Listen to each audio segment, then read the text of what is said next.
Hello बच्चों, आशा करता हूँ आप सब लोग बहुत बढ़िया होंगे और मन लगा के पढ़ाई कर रहे होंगे। इकोलॉजी के पार्ट 5 में बच्चों आप सब लोगों का बहुत बहुत स्वागत है। जैसा कि आपको याद होगा बच्चों, हम पिछले लेक्चर में जीव और समष्टि यानी ऑर्गेनिज्म और पॉपुलेशन की बात कर रहे थे और उसमें हमने ऑर्गेनिज्म या जीव दो प्रकार के देखे थे बच्चों। एक हमने नियामक की बात की थी यानी रेगुलेटर्स, जो हम लोग हैं, और दूसरा हमने बात की थी सरूपक यानी कॉन्फॉर्मर्स, जो बाहर की तुलना में अपने आंतरिक स्तर को बदलते रहते हैं। तो नियामक और सरूपक की बात हम कर चुके थे बच्चों। अब आज हम बात करेंगे जीवों की कि जब हम लोग या कोई भी जीव हो, जब वो प्रतिकूल वातावरण में पाया जाएगा, है ना, जिस भी आवास में, जिस भी हैबिटेट में वो रह रहा है, उस आवास में या हैबिटेट में जब वो रह रहा है और उस आवास में यदि प्रतिकूल परिस्थितियां उत्पन्न हो जाएं, तो जिस आवास में एक जीव रह रहा है, यदि उस आवास में प्रतिकूल परिस्थितियां यानी अनफेवरेबल कंडीशंस आ जाएं, तो जीव क्या करेंगे। ठीक है, तो आपके पास क्या है भाई, जो हेडिंग हम देख रहे हैं वो है आवास में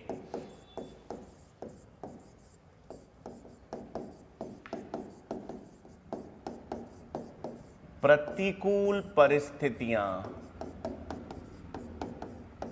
आ जाने पर, है ना, कोई भी जीव जिस भी आवास या हैबिटेट में रहता है, वहां पर यदि प्रतिकूल परिस्थितियां आ जाएंगी तो जीव क्या करेंगे।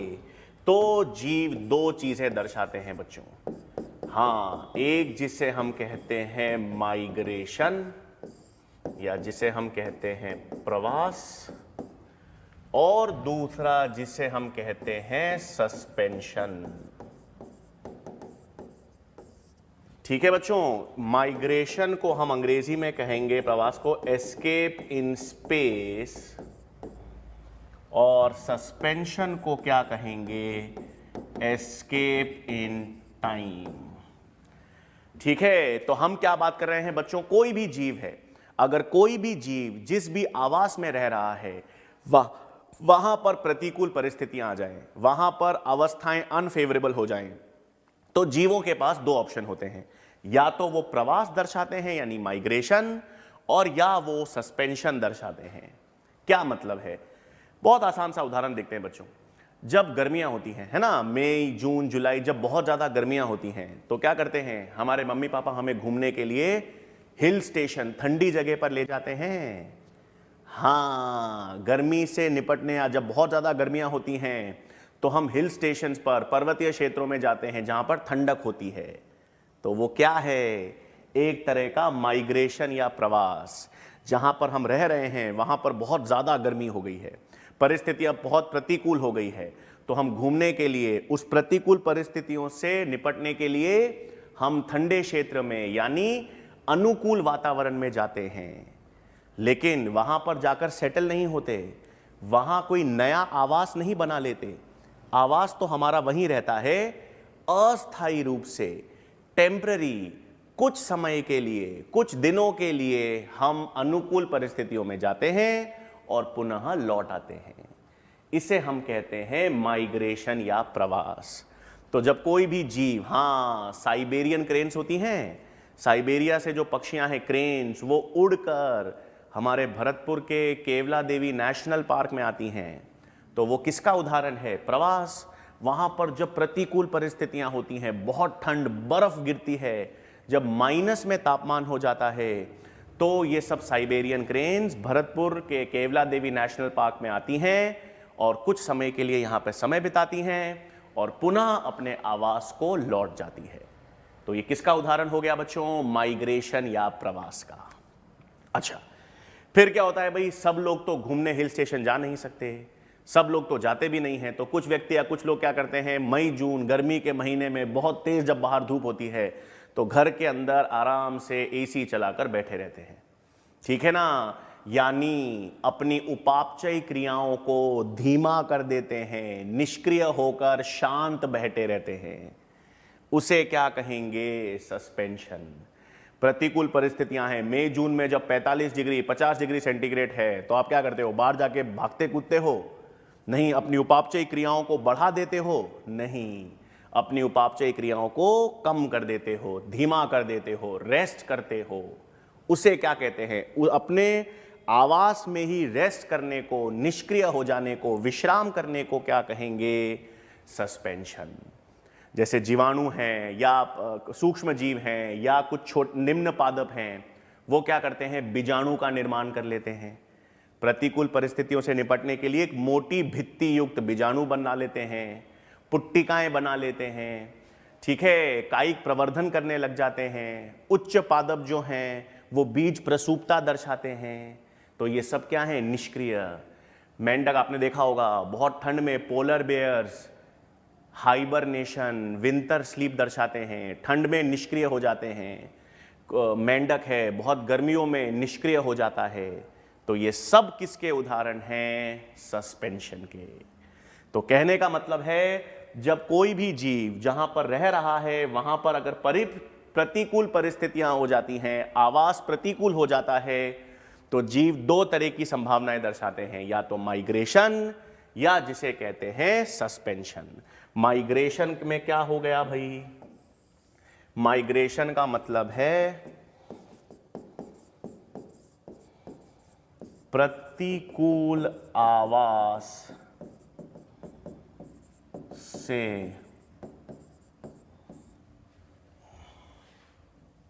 या इस तरह से प्रतिकूल आवास से अनुकूल क्षेत्रों पर अस्थाई, याद रखना ये अरेंजमेंट कैसा होगा? टेम्पररी, ठीक है। वहां पर जाकर नया आवास नहीं बना रहे बच्चों, ये टेम्पररी स्थानांतरण है। जब आवास प्रतिकूल हो जाए तो अनुकूल क्षेत्रों पर अस्थायी स्थानांतरण, टेम्पररी स्थानांतरण क्या कहलाता है? माइग्रेशन। और सस्पेंशन का मतलब है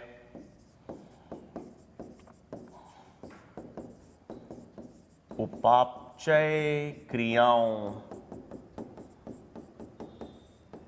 को निष्क्रिय या धीमा कर देना, ठीक है। तो वहीं पर रहकर निष्क्रिय हो रहे हैं, इसलिए एस्केप इन टाइम कहते हैं ना, गर्मियां निकाल रहे हैं।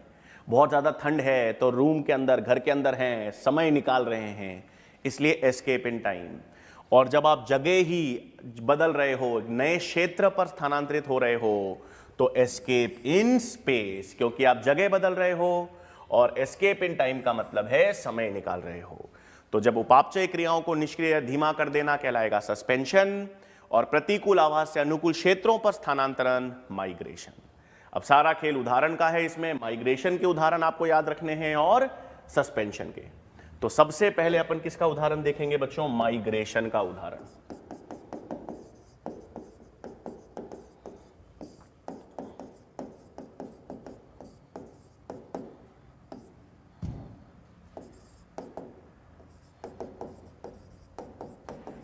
ठीक है भाई, तो माइग्रेशन के एग्जाम्पल्स में क्या क्या आ गए आपके पास? एक आती हैं साइबेरियन क्रेन्स, जो कहां पर आती हैं?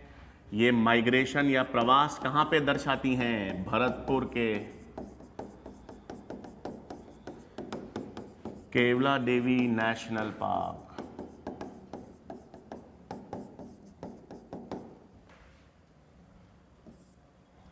ठीक है। और एक और उदाहरण होता है बच्चों आर्टिक टर्न्स, ये भी पक्षियां हैं। ये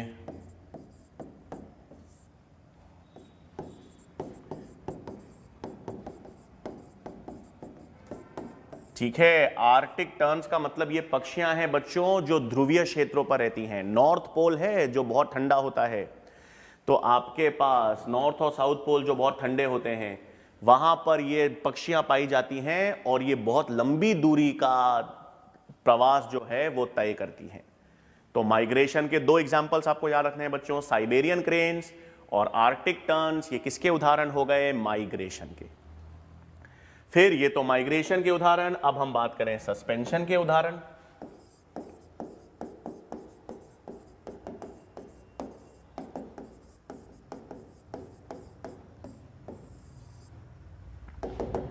अब सस्पेंशन के उदाहरण में क्या क्या आ गया भाई हमारे पास, जैसे अगर हम बात करें जीवाणु,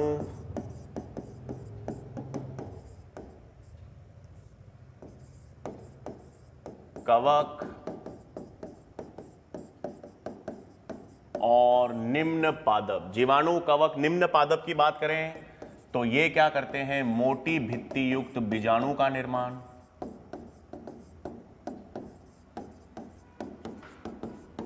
युक्त बीजाणु या पुट्टिकाएं बना देते हैं। ठीक है, प्रतिकूल परिस्थितियों के लिए अपनी उपापचय क्रिया को निष्क्रिय कर देंगे और बाहर एक कवच बना लेंगे। कौन सा, मोटी भित्ति युक्त बीजाणु या पुट्टिकाएं, जीवाणु।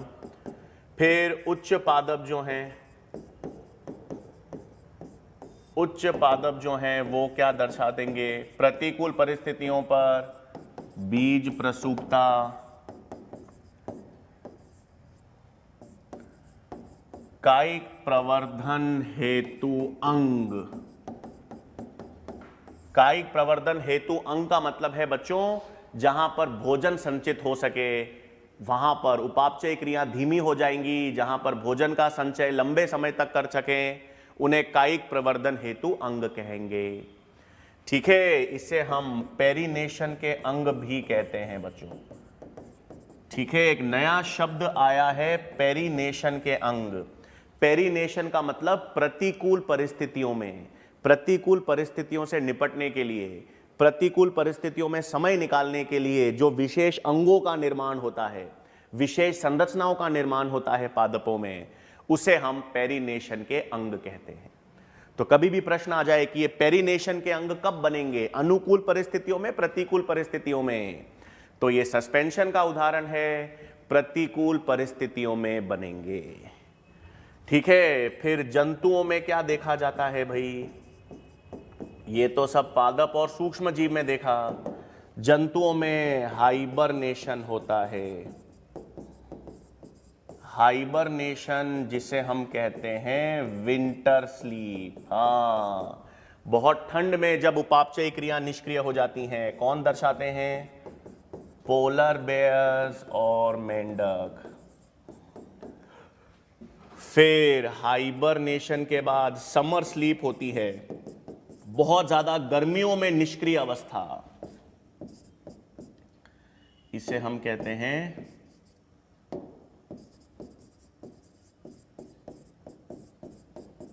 Summer sleep.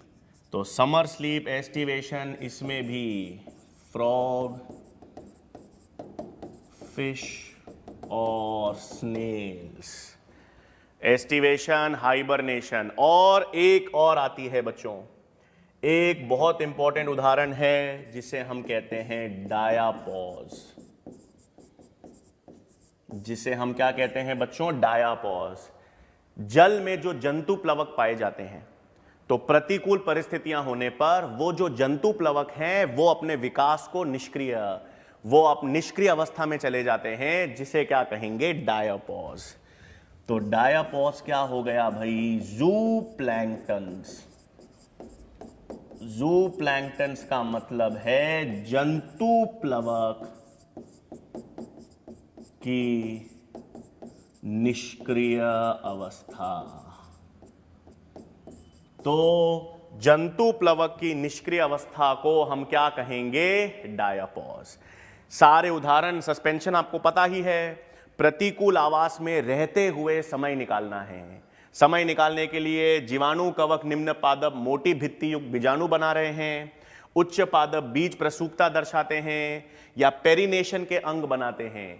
ऐसी संरचनाएं, ऐसी अंग जिसमें भोजन का संचय हो गया है और उपापचय क्रिया निष्क्रिय हो गई हैं। और जंतु में हाइबरनेशन है, एस्टिवेशन है और डायापॉज है। हाइबरनेशन कौन दर्शाएगा, ये रहे उदाहरण। एस्टिवेशन कौन दर्शाएगा, ये रहे उदाहरण। और डायापॉज कौन दर्शाएगा, जंतु प्लवक या ज़ूप्लैंक्टन्स दर्शाते हैं। ठीक है बच्चों, तो अपन ने क्या देख लिया कि अगर आवास में प्रतिकूल अवस्थाएं आ जाएं, तो आवास में प्रतिकूल अवस्थाएं आने पर जीवाणु या तो जीव माइग्रेशन, प्रवास दर्शाते हैं, उस अवस्था से एक नए क्षेत्र में चले जाते हैं अस्थायी रूप से, या वहां रहते हुए अपने उपापचय क्रियाएं को धीमा कर लेते हैं, जिसे सस्पेंशन कहते हैं। ठीक है बच्चों, तो ये तो अपन ने बात कर ली प्रवास और सस्पेंशन। फिर नेक्स्ट बच्चों आज हम पढ़ेंगे अडैप्टेशन या अनुकूलन। अब किसकी बात करेंगे बच्चों हम? अडैप्टेशन या अनुकूलन। बेबी ये भी टॉपिक बेहद आसान है बच्चों, लेकिन उदाहरण इंपॉर्टेंट है जो पढ़ने हैं। अब अडैप्टेशन या अनुकूलन का मतलब क्या है? सुनो बच्चों, कोई भी जीव या कोई भी ऑर्गेनिज्म आप देख लो, कोई भी ऑर्गेनिज्म को एक वातावरण में, ठीक है, किसी भी ऑर्गेनिज्म को, किसी भी जीव को अपने वातावरण में जीवित रहने के लिए, मतलब सरवाइव करने के लिए, वृद्धि करने के लिए और जनन करने के लिए, है ना। कोई भी एक जीव, कोई भी एक ऑर्गेनिज्म जो एक निश्चित वातावरण में रह रहा है, उसे जीवित रहने में, वृद्धि करने में और जनन दर्शाने के लिए उसमें कुछ विशेष संरचनाएं होनी चाहिए। कुछ विशेष संरचनाएं होनी चाहिए जो उसको उस वातावरण में जीवित रहने में मदद करेगा, वृद्धि करने में मदद करेंगे और जनन करने में मदद करेंगे। तो ऐसे लक्षण जो किसी भी जीव को, किसी भी ऑर्गेनिज्म को एक विशिष्ट वातावरण में जीवित रहने में, जनन करने में और वृद्धि करने में सहायता देते हों, मदद करते हों, उन लक्षणों को क्या कहते हैं? अनुकूलन। वो लक्षण आकारिकी हो सकते हैं, यानी मॉर्फोलॉजिकल हो सकते हैं। वो लक्षण कार्यकी या फिजियोलॉजिकल हो सकते हैं, और वो व्यवहारिक या बिहेवियरल हो सकते हैं। तो आकारिकी लक्षण, कार्यकी लक्षण और व्यवहारिक लक्षण जो किसी भी जीव को एक वातावरण में जीवित रहने में, वृद्धि करने में और जनन करने में मदद या सहायता प्रदान करते हों, ऐसे लक्षणों को हम क्या कहेंगे? अनुकूलन या अडैप्टेशन। तो क्या हो गया भाई अडैप्टेशन या अनुकूलन की परिभाषा? ऐसे आकारिकी यानी मॉर्फोलॉजिकल,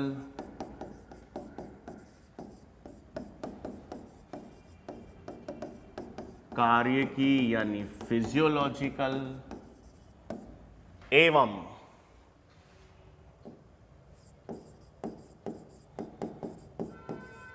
व्यवहारिक या जिसे हम कहते हैं बिहेवियरल। तो ऐसे आकारिकी, कार्यकी और व्यवहारिक लक्षण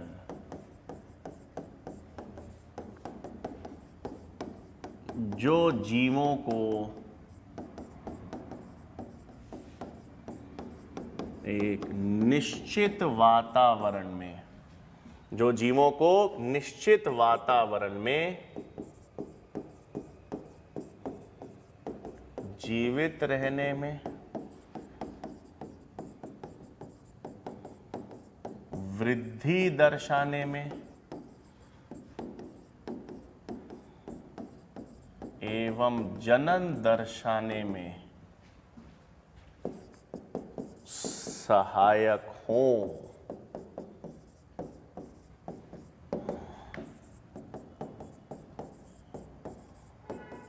उन्हें अनुकूलन कहते हैं।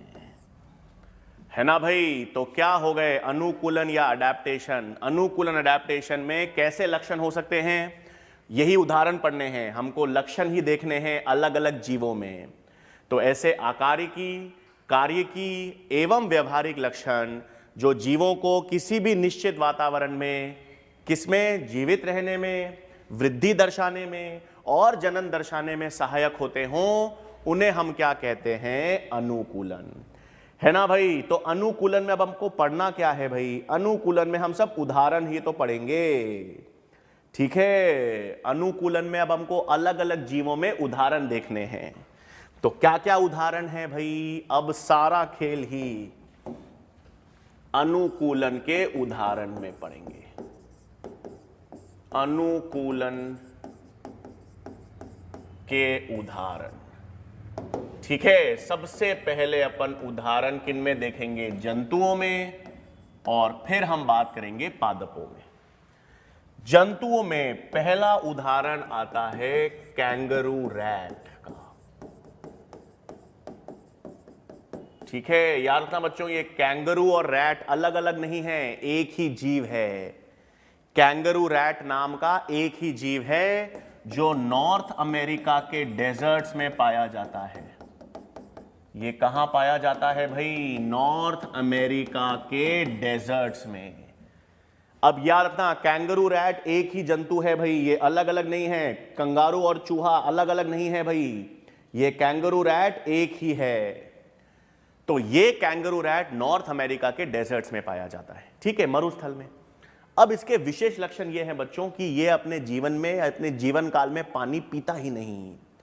हां, ये अपने पूरे जीवन काल में जल नहीं पीता, मतलब मुंह से जल ग्रहण नहीं करता। तो यदि अपने ये पूरे जीवन काल में जल ही नहीं, पानी ही नहीं पीता, तो पानी की पूर्ति कैसे होती है? हां, आंतरिक वसा ऑक्सीकरण से। इनके शरीर के अंदर वसा है, वसा का ऑक्सीकरण होता है, और वसा के ऑक्सीकरण से जल उत्पन्न होता है, और वो जल पूर्ति करता है इनके शरीर में। तो बाहर से जल ग्रहण नहीं कर रहे, आंतरिक वसा ऑक्सीकरण से जल निर्मित हो रहा है। दूसरा, इनको जल संरक्षित भी करना होगा, तो जल संरक्षित करने के लिए ये सांद्र मूत्र का निर्माण करते हैं। जल संरक्षण हेतु ये क्या करते हैं? सांद्र मूत्र का निर्माण करेंगे। तो कैंगरू रैट के लक्षण याद रखने हैं भाई। जीवन में जल नहीं पीता, ठीक है। फिर क्या करता है? जल की पूर्ति कैसे होगी भाई? जल की पूर्ति आंतरिक वसा ऑक्सीकरण द्वारा, है ना। जल की पूर्ति कैसे होगी? आंतरिक वसा के ऑक्सीकरण से जल की पूर्ति होती है। और तीसरा, जल संरक्षण हेतु किसका निर्माण करता है? सांद्र मूत्र का निर्माण। तो जीवन में जल नहीं पिएगा तो जल की पूर्ति कैसे करेगा? आंतरिक वसा ऑक्सीकरण से। वसा के ऑक्सीकरण से जल उत्पन्न करता है, और जल संरक्षण के लिए सांद्र मूत्र का निर्माण करता है। तो यह कैसा अनुकूलन हो गया बच्चों? कार्य की अनुकूलन। यह कैसा अनुकूलन है? कार्य की अनुकूलन है। फिर इसी प्रकार मानव के उदाहरण देखें आप बच्चन। मानव में,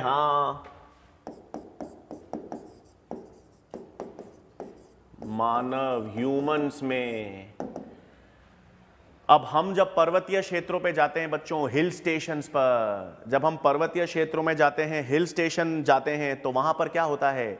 चक्कर आने लगते हैं, उल्टी जैसा, ठीक है, वॉमिटिंग या नौजिया के लक्षण उत्पन्न होते हैं, हृदय की स्पंदन दर बढ़ जाती है।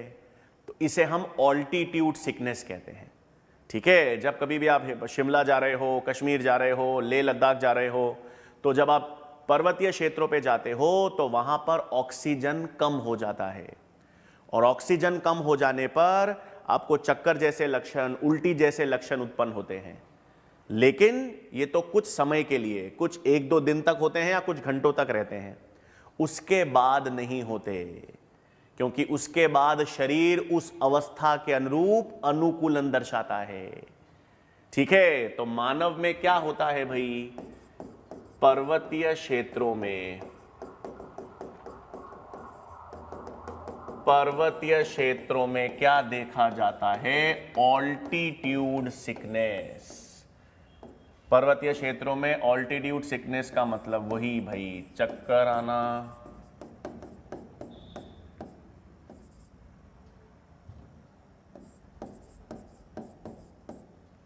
उल्टी वाली फीलिंग इत्यादि, ठीक है। तो ये ऑल्टीट्यूड सिकनेस है।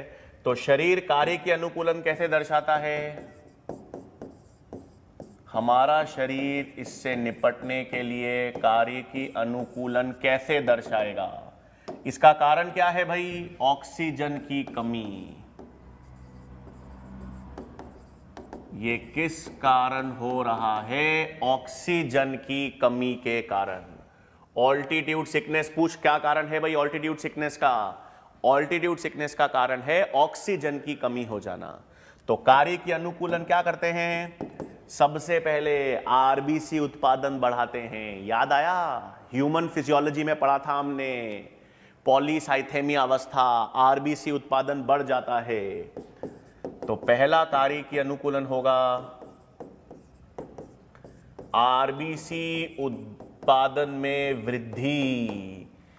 ठीक है, तो आरबीसी की संख्या बढ़ जाएगी, आरबीसी उत्पादन में वृद्धि आएगी, सही, और श्वसन दर बढ़ जाती है।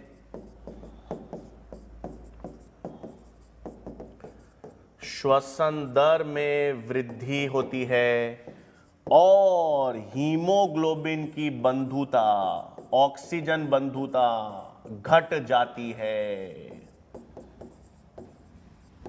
हाँ, ये 3 इंपॉर्टेंट चीजें हैं भाई। ये 3 कार्य की अनुकूलन है जो पर्वतीय क्षेत्रों में जाते हैं। पर्वतीय क्षेत्रों में ऑक्सीजन कम हो गया है, ऑक्सीजन कम हो गया है तो हमारा शरीर उससे कैसे अनुकूलित करेगा? ऑक्सीजन कम है तो आरबीसी ज्यादा चाहिएंगे, आरबीसी उत्पादन बढ़ा देंगे। समझ आती है? आरबीसी उत्पादन बढ़ेगा, श्वसन दर भी पर्वतीय क्षेत्रों पर तेज हो जाएगी, बिल्कुल बढ़ जाएगी। हीमोग्लोबिन की बंधुता कम क्यों होगी? हीमोग्लोबिन की ऑक्सीजन बंधुता इसलिए कम होगी क्योंकि अब उसे तीव्र रूप से जल्दी जल्दी ऑक्सीजन को ऊतकों में छोड़ना पड़ेगा। अगर वो ऑक्सीजन से ज्यादा समय तक जुड़ा रहेगा तो ऊतकों तक नहीं पहुंचेगा ना, तो वो बहुत जल्दी जल्दी ऑक्सीजन को ऊतकों में छोड़ेगा, और बहुत जल्दी अगर वो ऑक्सीजन ऊतकों में छोड़ेगा तो उसकी बंधुता, उसका लगाव ऑक्सीजन के प्रति थोड़ा कम होना चाहिए। लगाव का कम है, बंधुता कम का मतलब है कि वो तीव्र रूप से, तेजी से ऊतकों में ऑक्सीजन छोड़ पाएगा। ठीक है भाई, तो ऑल्टीट्यूड सिकनेस से बचने के लिए जो हमारा सिस्टम कार्य की अनुकूलन दर्शाता है वो है आरबीसी की उत्पादन में वृद्धि, श्वसन दर में वृद्धि, और हीमोग्लोबिन की ऑक्सीजन बंधुता कम हो जाती है ताकि वो जल्दी जल्दी ऑक्सीजन को छोड़ सके, वो ज्यादा आसानी से या जल्दी से ऑक्सीजन को ऊतकों में छोड़ सके। ठीक है बच्चों, तो ये दूसरा उदाहरण हो गया मानव में पर्वतीय क्षेत्रों में जो ऑल्टीट्यूड सिकनेस है। अच्छा, अब क्या अनुकूलन जंतुओं की ही बात हो रही है? आ जाओ, तीसरा उदाहरण देखें। तीसरा, जलीय स्तनधारी होते हैं।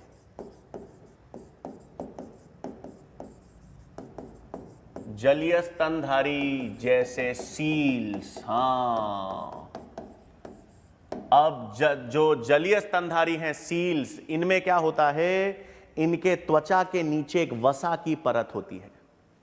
इनमें जो त्वचा है ना, त्वचा के नीचे एक वसा की परत होती है, ब्लबर जिसे कहते हैं। और ये क्या करती है? वसा की परत जो है वो ऊष्मा हानि को रोकती है ना, शरीर से ज्यादा ऊष्मा ना निकल सके, शरीर के अंदर ही ऊष्मा रहे ताकि शरीर को गर्म रख सके। तो ऊष्मा हानि को कम करने के लिए जलीय स्तनधारी जैसे सील्स में क्या पाया जाता है? एक वसा की परत, ब्लबर। तो जलीय स्तनधारी जैसे सील्स के त्वचा के नीचे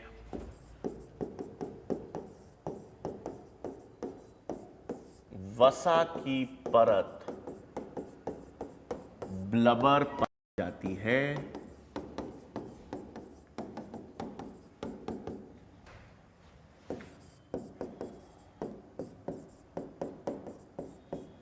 जो ऊष्मा हानि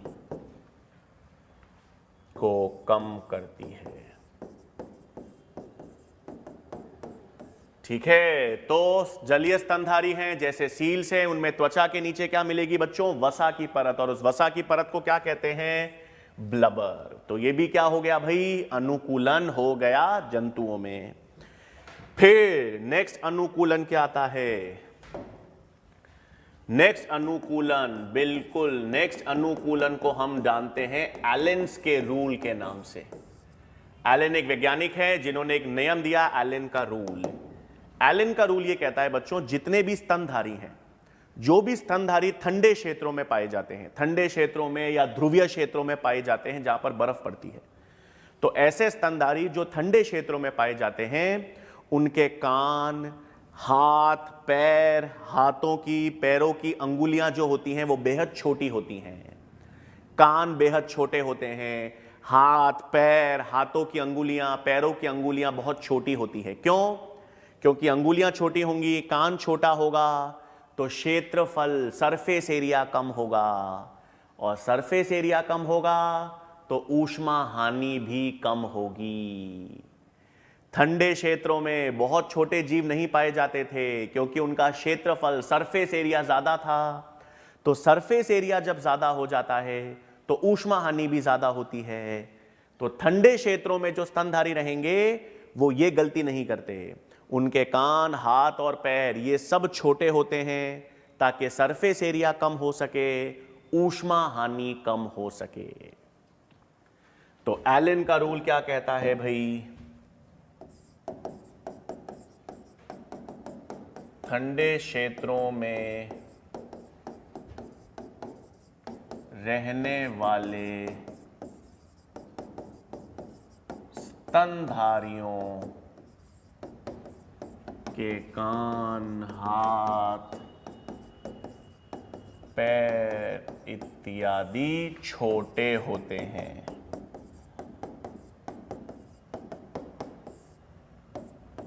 ताकि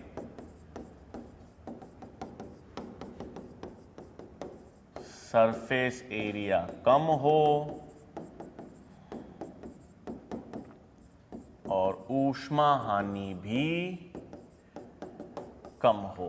तो ऊष्मा हानि कम करने के लिए जो ठंडे क्षेत्रों में स्तनधारी रहते हैं ना, वो क्या करते हैं, अपने कान या जिसको अपन कहते हैं हाथ और पैर को छोटे रख देते हैं। ठीक है, अब ये तो एलन का रूल है बच्चों। इसके जैसा जैसा एक और नियम है, एक और नियम है जिसे हम कहते हैं बर्गमैन रूल। अब ध्यान देंगे बच्चों, एलन का रूल एनसीईआरटी में है जो मैंने बता दिया, बर्गमैन का रूल एनसीईआरटी में नहीं है लेकिन पता होना चाहिए। एलन का रूल है, बर्गमैन का रूल है। जब मैं बताऊंगा तो आपको लगेगा अरे यार ये दोनों तो अलग अलग नियम है सर।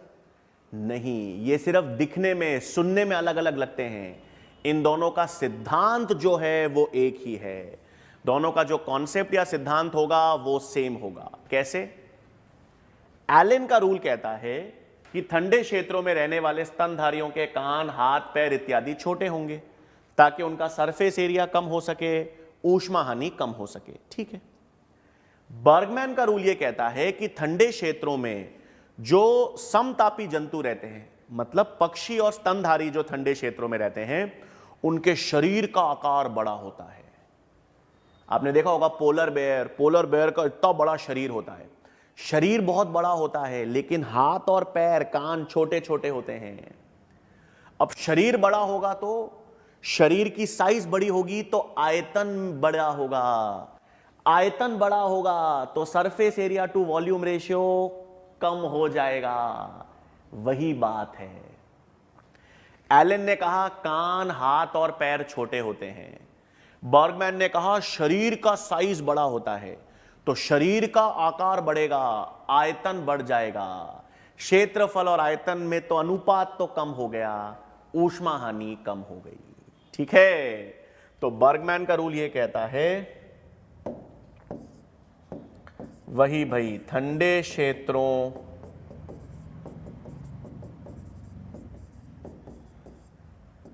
के समतापी जंतुओं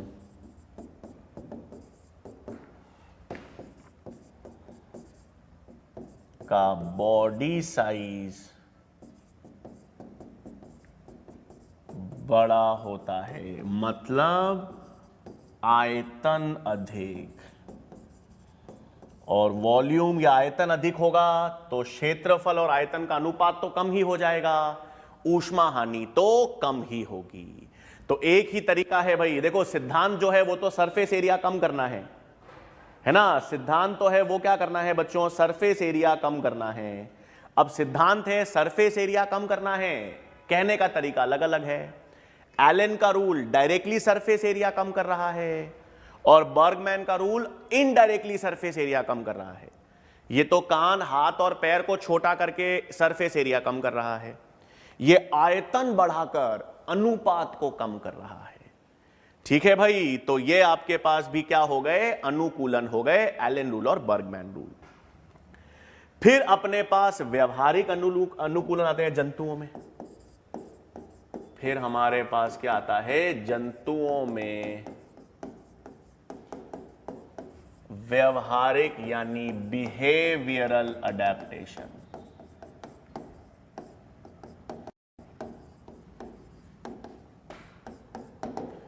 ठीक है, तो इसमें क्या आता है अनुकूलन में, इसमें सबसे पहले आते हैं डेजर्ट लिजर्ड्स, मरुस्थल में पाई जाने वाली छिपकलियां। अब ये क्या करती हैं बच्चों, देखो इनका व्यवहार क्या होता है। जैसे ही इनके शरीर का तापमान कम हो जाता है, ठीक है, याद रखना लिजर्ड मतलब सरीसर्प, सरीसर्प का मतलब ये असमतापी जीव हैं। असमतापी जंतु का मतलब है बाहर की तुलना में अपने वातावरण को बदल सकते हैं। ठीक है, तो डेजर्ट लिजर्ड्स का जब शरीर का तापमान कम होता है ना बच्चों, तो वो धूप सेकने आ जाती हैं। जैसे ही वो धूप सेकने आती हैं, धूप से बाहर का वातावरण बढ़ जाता है, इनके अंदर का वातावरण भी बढ़ जाता है, क्योंकि ये असमतापी हैं। तो जब इनके शरीर का तापमान बहुत ज्यादा गिर जाता है तो ये धूप सेकने आ जाती हैं, तापमान बढ़ जाता है। फिर जैसे इनका तापमान बहुत ज्यादा वृद्धि करता है, जैसे इनके तापमान में ज्यादा वृद्धि होती है तो ये छाया में आ जाते हैं, और छाव में आ जाते हैं तो उनका तापमान कम हो जाता है। तो ये कैसा अनुकूलन है भाई, व्यवहारिक अनुकूलन। तो इसमें क्या याद रखना है, डेजर्ट लिजर्ड्स में शरीर का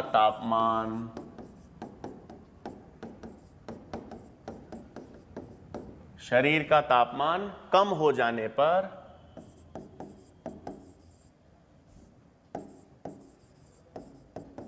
यह धूप सेकती हैं तथा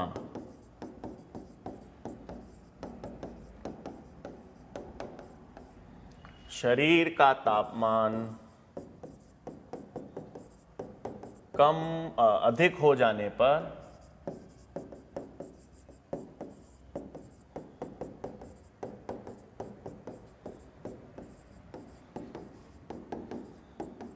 छाव यानी शेड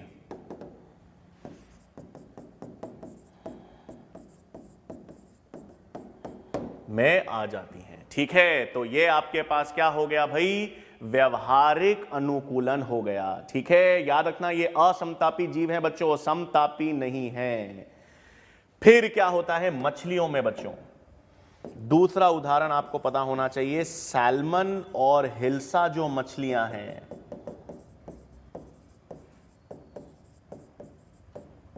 सैल्मन और हिल्सा जो मछलियां हैं बच्चों, ये एक एनाड्रोमस प्रवास दर्शाती हैं। हां, ये क्या दर्शाती हैं, एनाड्रोमस माइग्रेशन।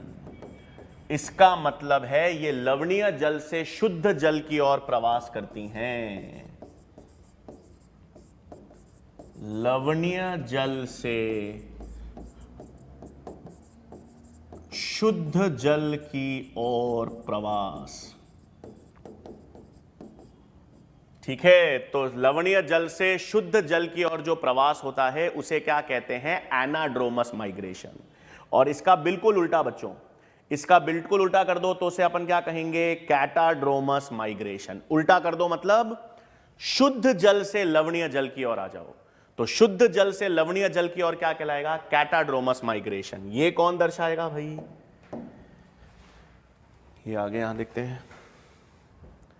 तो तीसरा आपके पास एंगुला मछली होती है एक,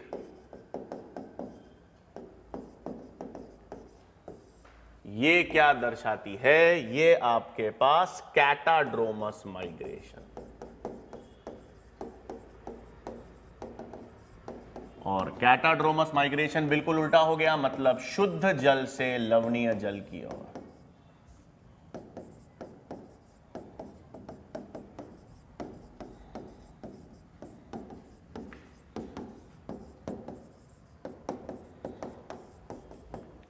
ठीक है बच्चों, तो ये आपके पास क्या हो गए भाई, जंतुओं में अनुकूलन हमने देख लिए।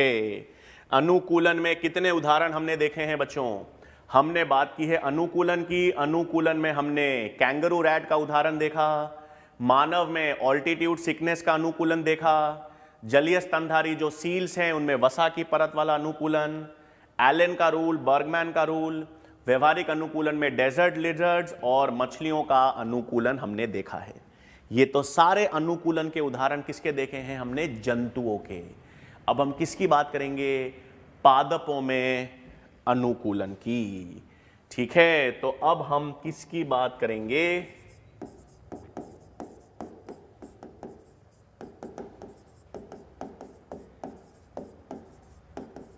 पादपों में अनुकूलन के उदाहरण। अब पादपों में अनुकूलन के उदाहरण में बच्चों हम बेसिकली तीन चार प्रमुख पादप पढ़ेंगे। एक तो जो मरुस्थल में पादप पाए जाते हैं। मरुस्थल मतलब क्या है? ज़ेरोफाइट्स। मरुस्थल में पाए जाने वाले पादप यानी क्या हो गए बच्चों? ज़ेरोफाइट्स। ठीक है, अब ये जो मरुस्थल में पाए जाने वाले पादप हैं यानी क्या हैं? ज़ेरोफाइट्स। इनकी आपको याद रखना है 3 कैटेगरीज हैं। इनकी कितनी कैटेगरीज पढ़ेंगे बच्चों अपन? 3 कैटेगरीज। कौन सी? एक सेकेंड।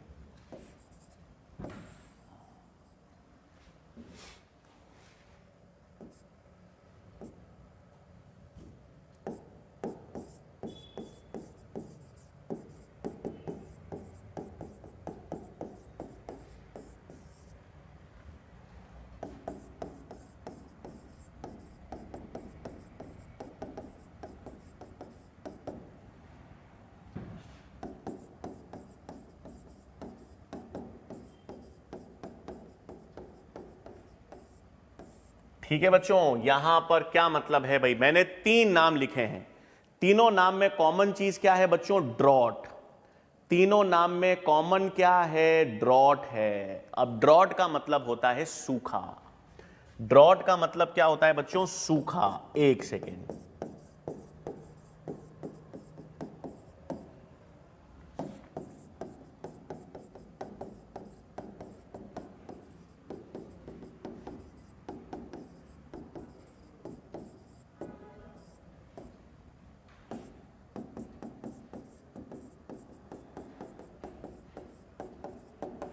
ठीक है, क्या ध्यान से समझेंगे बच्चों? ज़ेरोफाइट्स की अपन ने 3 कैटेगरी देखी हैं।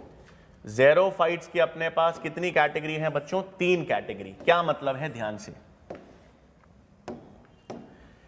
Drought escaper, drought resistant, drought endurers. Drought का मतलब है सूखा। ऐसे पादप जो सूखे से अपना बचाव कर लेते हैं। एस्केप का मतलब उससे निकल जाते हैं, उससे दूर भागते हैं। तो सूखे से बचने वाले पादप हैं एफीमेरल्स। सूखे के प्रतिरोधक पादप कौन है? सक्यूलेंट्स। और सूखे को झेलने वाले पादप कौन से हैं? Non succulents.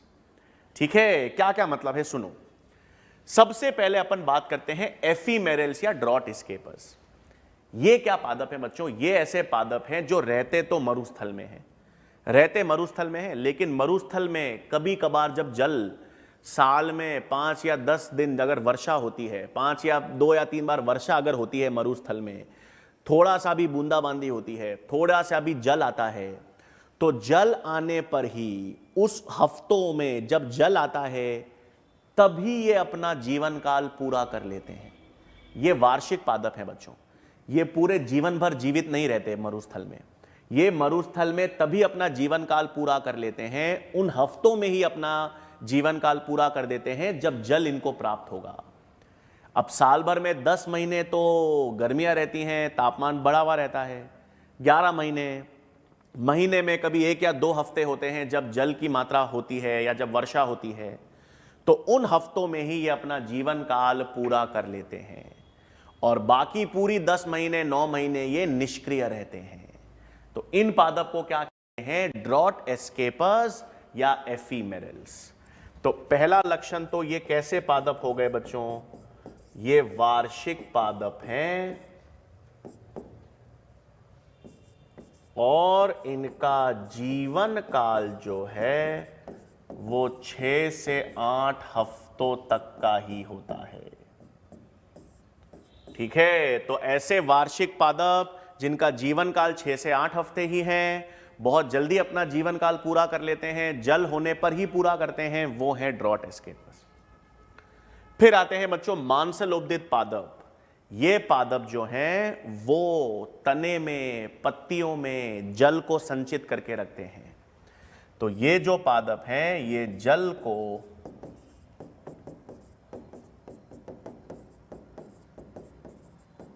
तने या पत्तियों में संचित करते हैं या संचित रखते हैं।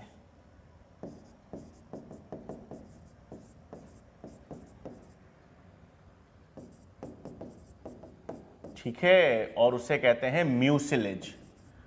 जल को जब ये तने और पत्तियों में संचित रखते हैं ना बच्चों, इसे कहते हैं म्यूसिलेज। और तीसरे होते हैं ड्रॉट एंड्योरर। वास्तविक ज़ेरोफाइट्स यही हैं। ये बहुवर्षीय पादप हैं जो गर्मियों में जल के अभाव में जीवित रहते हैं। तो जल के अभाव में रहने वाले वास्तविक ज़ेरोफाइट्स आपसे पूछ लिया जाए, वास्तविक ज़ेरोफाइट्स, बहुवर्षीय पादप, है ना। वास्तविक ज़ेरोफाइट्स मतलब एक्चुअल ऐसे पादप जो जल के बिना, जल की कमी में, जल के अभाव में रह सकते हैं, वो ड्रॉट एंड्योरर। ये तो जल के अभाव में नहीं रहते, जब जल उपस्थित होता है, जब जल होता है, उन हफ्तों में अपना जीवन काल पूरा कर लेते हैं। ये कैसे भी करके जुगाड़ करके जल को तने और पत्तियों के अंदर संचित कर लेते हैं। लेकिन वो पादप जो जल के अभाव में सक्रिय रहते हैं और जीवित रहते हैं, वो कौन से हो गए भाई? ड्रॉट एंड्योरर्स। तो ये 3 प्रमुख पादप हैं जो आपको ध्यान रखने हैं। अब खेल किसका है भाई? खेल है उदाहरण का। तो आपके पास एग्जाम्पल क्या याद रखोगे? इसमें एक एग्जाम्पल आता है बच्चों ट्राइबुलस, इसमें आपके पास ओपनशिया जिसे हम नागफनी कहते हैं, अगेव, एलो, ये आपके पास उदाहरण ड्रॉट रेजिस्टेंट के हैं। और अकेशिया और कैजुरिना, ये आपके पास किसके उदाहरण हो गए बच्चों? ड्रॉट एंड्योरर। अब सवाल आता है कि ये जल के अभाव में, जल की इतनी कमी में जीवित रहते कैसे हैं? तो वही, इनमें क्यूटिकल की एक मोटी परत होगी, क्यूटिकल की एक मोटी परत होगी जिससे वाष्पोत्सर्जन की दर कम होगी। रंध्र अंदर की ओर, भीतर की ओर धसे हुए होंगे, है ना। तो रंध्र भीतर की ओर धसे हुए रहते हैं, क्यूटिकल की मोटी परत होती है, पत्तियों का क्षेत्रफल कम हो जाता है। ये सब वाष्पोत्सर्जन को कम करने के तरीके हैं। ओपनशिया में भी एक उदाहरण याद रखना है। ओपनशिया जो है, इनमें जो पत्तियां होती हैं वो नीडल आकार की हो जाती हैं, सुई आकार के। तो इनकी पत्तियां सुई आकार की हो जाती हैं ताकि वाष्पोत्सर्जन कम हो सके। अब पत्तियां तो इनकी सुई आकार की हो जाती हैं वाष्पोत्सर्जन कम करने के लिए, लेकिन फिर प्रकाश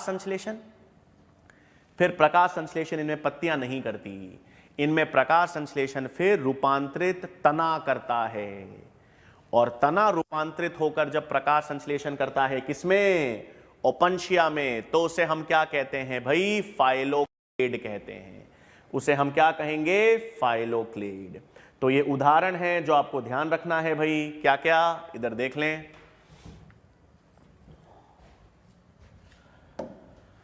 तो ओपनशिया में पहली चीज आपको याद रखनी है, ओपनशिया या नागफनी में पत्तियां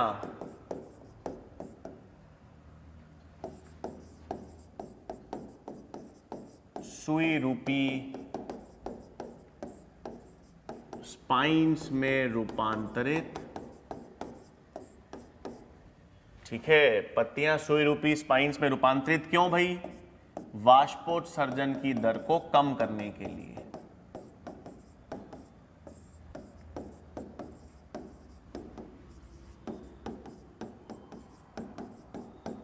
वाष्पोत्सर्जन दर कम करने हेतु पत्तियां ये हैं और तना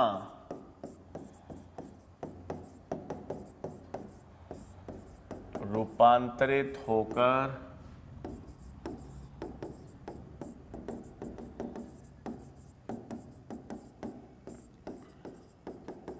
प्रकाश संश्लेषण दर्शाता है और इस रूपांतरित तने को रूपांतरित हरा फ्लैशी तना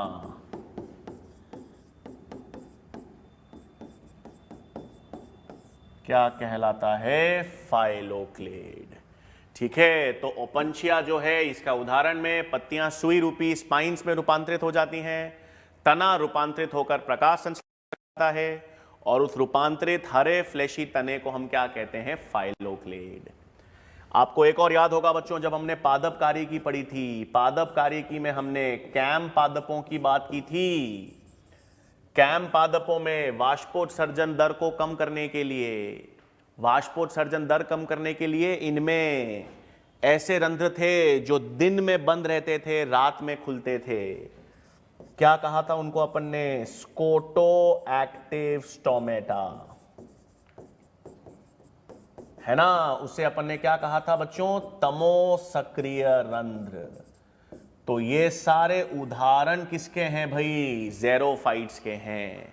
ज़ेरोफाइट्स को क्या करना है भाई? अगर वो जल की कमी में रहते हैं तो उनको ऐसे अनुकूलन दर्शाने हैं जो जल की कमी यानी वाष्पोत्सर्जन की हानि को कम कर सके। और वाष्पोत्सर्जन की हानि को कम करने के लिए क्यूटिकल की एक मोटी परत होगी, भीतर की ओर धसे हुए रंध्र होंगे और पत्तियों का क्षेत्रफल कम होगा। तो पत्तियों का क्षेत्रफल कम हो गया ओपनशिया में, तो प्रकाश संश्लेषण कौन कर रहा है? तना। और ऐसे विशेष रंध्र जो रात में खुलते हैं और दिन में बंद रहते हैं वो कैम पादप में पाए जाते हैं, जिसे कहते हैं तमो सक्रिय रंध्र। तो ये किसके लक्षण हो गए बच्चों? ये सब ज़ेरोफाइट्स के लक्षण हो गए। अब ये तो बात हो गई बच्चों ज़ेरोफाइट्स की। ठीक है, ज़ेरोफाइट्स हैं, उनमें कौन कौन से अनुकूलन देखे जाते हैं ये अपन ने देख लिया। फिर जो जल में पादप पाए जाते हैं, ठीक है, जो जल में पादप पाए जाते हैं उन्हें क्या कहते हैं? हाइड्रोफाइट्स। तो अब आपको क्या ध्यान में रखना है? हाइड्रोफाइट्स में अनुकूलन।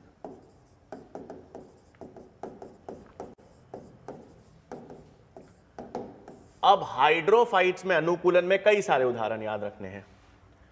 पहला उदाहरण याद रखना है, हाइड्रोफाइट्स में एरेनकाइमा पाया जाता है, विशेष कोशिकाएं एरेनकाइमा।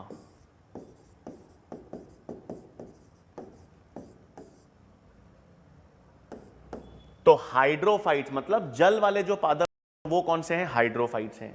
अब उनमें एक एरेनकाइमा, विशेष पैरेनकाइमा कोशिकाएं होती हैं। विशेष पैरेनकाइमा कोशिकाएं होती हैं जिनमें वायु कोश होते हैं, उन्हें हम कहते हैं एरेनकाइमा। ये वायु कोश युक्त पैरेनकाइमा। किस प्रकार की कोशिकाएं हैं बच्चों? वायु कोश, जिनमें वायु कोश होता है। इसके कारण इन पादपों को तैरने में मदद होती है।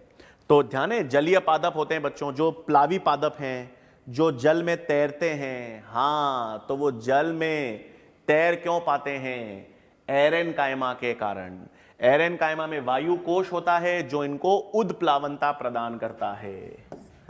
तो क्या प्रदान करता है भाई? उदप्लावनता प्रदान करता है और ऑक्सीजन स्थानांतरण में भी सहायक होता है।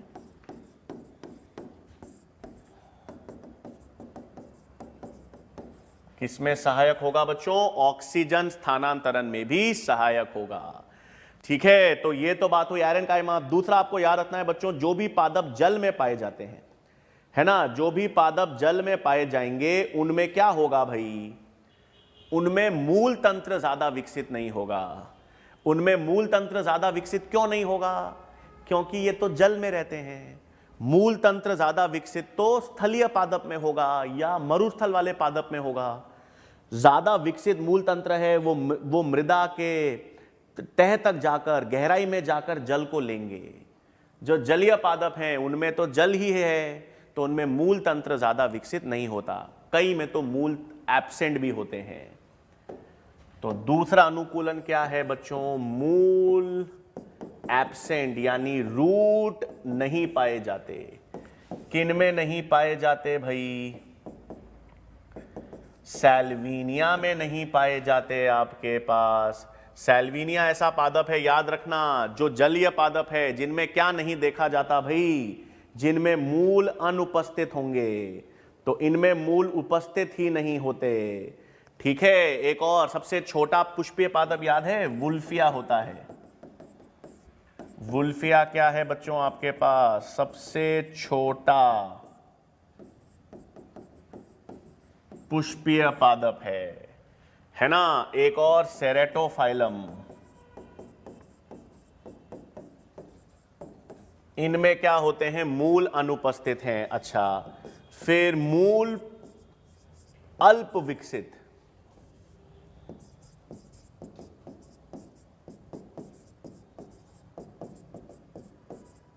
अल्प विकसित मूल या रूट्स आपको याद रखना है हाइड्रेला में।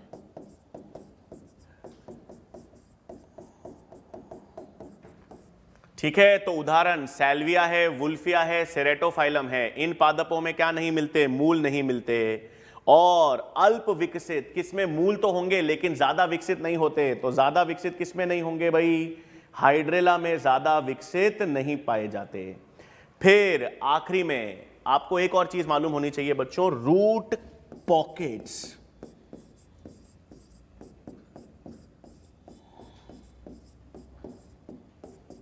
ठीक है, वैसे तो जब अपन मूल या जड़ों की बात करते हैं ना बच्चों, तो मूल में गोप होती है, रूट कैप।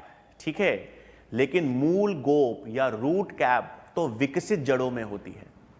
जो भी स्थलीय पादप हैं या मरुस्थल में पाए जाने वाले पादप हैं जिनमें ज्यादा विकसित मूल है, उनमें मूल गोप होती है। जलीय पादप में अधिक विकसित मूल तो है ही नहीं, कम विकसित मूल है या मूल है ही नहीं, और उनमें मूल गोप के स्थान पर क्या होता है? Root pockets. तो रूट पॉकेट्स में मेन उदाहरण क्या हो गया भाई? आइकॉर्निया होता है, एजोला, एजोला फर्न था ये। तो रूट पॉकेट्स उपस्थित। ठीक है, तो ये क्या क्या थे भाई? ये कुछ मुख्य अनुकूलन किसमें देखे जा रहे हैं? हाइड्रोफाइट्स में। हाइड्रोफाइट्स में मुख्य रूप से याद रखना, क्योंकि ये जल में पादप पाए जाते हैं, जल में पाए जाने वाले पादप हैं, तो इनमें मूल तंत्र की ज्यादा आवश्यकता नहीं होती। और दूसरा, उदप्लावनता, इनको तैरने में सहायता कौन देता है? एरेनकाइमा देता है। तो ये किसमें याद रखने हैं? हाइड्रोफाइट्स। फिर बच्चों देखो, फिर आपको यहां पर दो और पादप पता होने चाहिए। एक तो होते हैं हीलियोफाइट्स और एक होते हैं स्कायोफाइट्स। स्कायोफाइट्स जो आपको याद होगा, मैंने बताया था छायादार, छाया प्रिय पादप होते हैं। जो पादप को ज्यादा सूरज नहीं पसंद, छाया पसंद है। और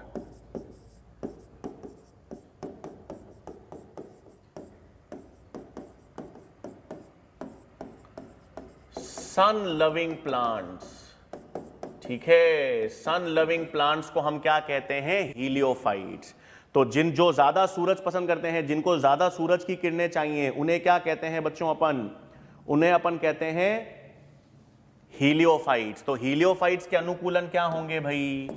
ये अधिक प्रकाश तीव्रता पर हैं,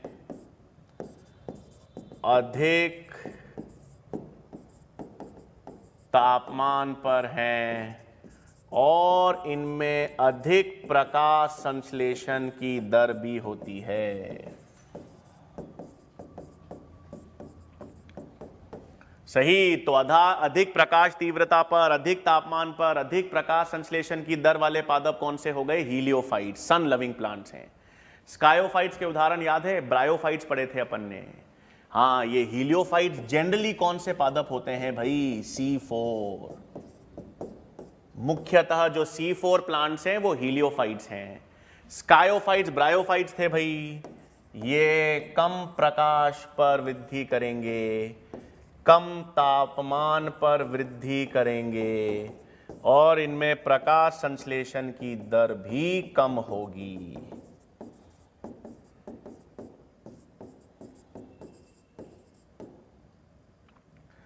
तो कम प्रकाश, कम तापमान और कम प्रकाश संश्लेषण की दर होती है स्कायोफाइट्स। स्कायोफाइट्स के उदाहरण भी याद होने चाहिए, हमने देखा था।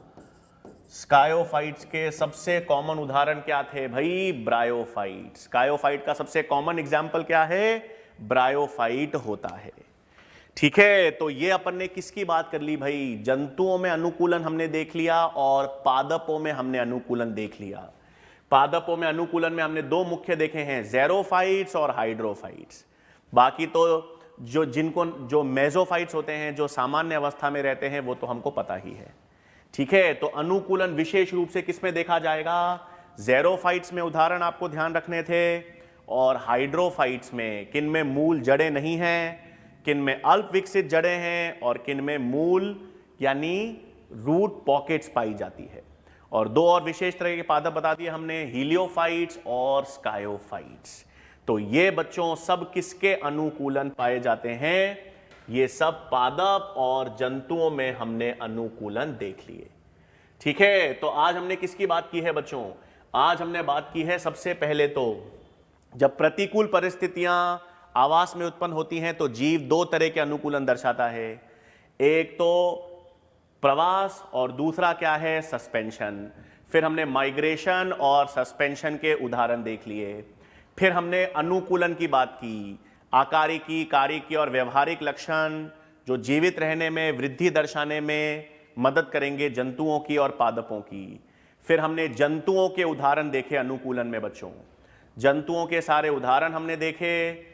और फिर फाइनली हमने पादपों में अनुकूलन देखे। ज़ेरोफाइट्स पादप देख लिए, हाइड्रोफाइट्स पादप, हेलियोफाइट्स और स्कायोफाइट्स हमने देख लिए। ठीक है बच्चों, तो ये अनुकूलन हमने देख लिया है, जीवों के लक्षण हमने विस्तार में देख लिए। अब नेक्स्ट क्लास में बच्चों, नेक्स्ट लेक्चर में हम जीव अनुकूलन यानी जीव ऑर्गेनिज्म के बाद अब हम किसकी बात करेंगे? एक समष्टि या पॉपुलेशन की बात करेंगे। इसी तरह से मन लगा के पढ़ते रहिए बच्चों। नेक्स्ट लेक्चर में मुलाकात होगी। Thank you.